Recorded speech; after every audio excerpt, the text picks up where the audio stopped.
I arrived in Tokyo on a hot and humid Thursday afternoon. Summer hugs the city like a hot, wet blanket that you can't escape. But summer in Tokyo is not without its virtues. The hydrangeas were out in full force, their blooms dotting the urban landscape like glittering jewels. And the train system was just as efficient as I remembered it to be. Tokyo is a city of contrasts. An area called Shibuya is famous for Hachiko Crossing, reportedly the busiest pedestrian intersection in the world. The traffic lights stop vehicles in all directions to allow pedestrians to flood the entire intersection.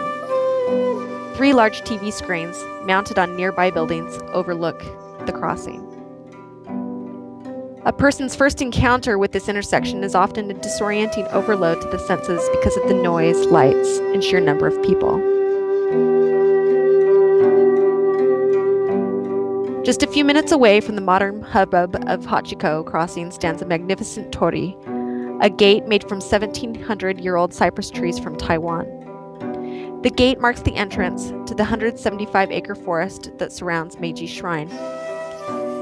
Walking through the gate and into the forest offers a respite from the traffic and noise of the city. The shrine was built and finished in 1920 to honor Emperor Meiji and his wife, Empress Shoken, 2 very influential figures in modern Japanese history. I love the vast open courtyard of Meiji Shrine.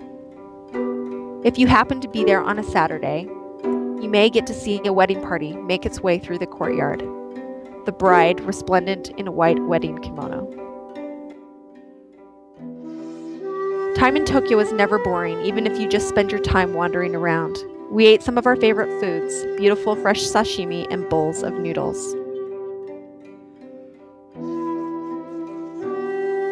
We stopped to gawk at the perfect musk melons packaged to be given as gifts, marked for sale at a mere 6,300 yen or $73 a piece. We enjoyed the quirky advertising for things like non-tacos and non-dogs. On our last day in Japan, we ventured further afield to Chofu, a western suburb of Tokyo.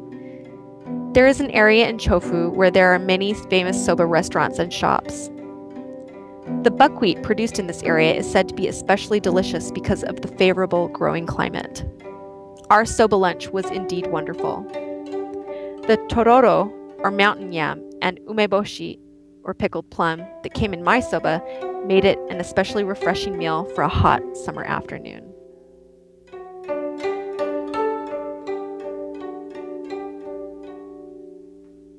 This area is also where Jindaiji Temple is located. This temple of the Tendai sect was constructed in 733 AD and is the second oldest temple in the Tokyo area. We love how secluded this temple feels. It isn't near any train stations or bustling city areas. It is surrounded by lush greenery and old knobby trees. A feeling of tranquility permeates the air and causes you to slow down and take in your surroundings with greater appreciation.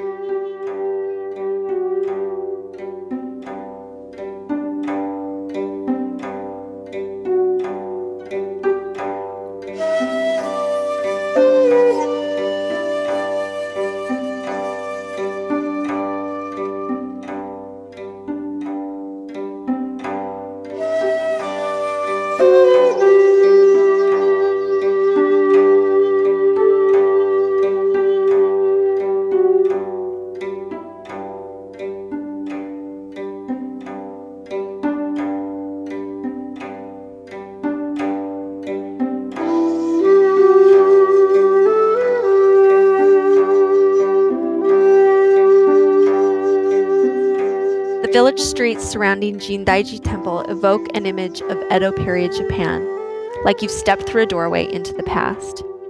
This area encompasses so many things that we love about Japan: the history, the culture, the beauty of the architecture, the delicious food, and the kindness of the people.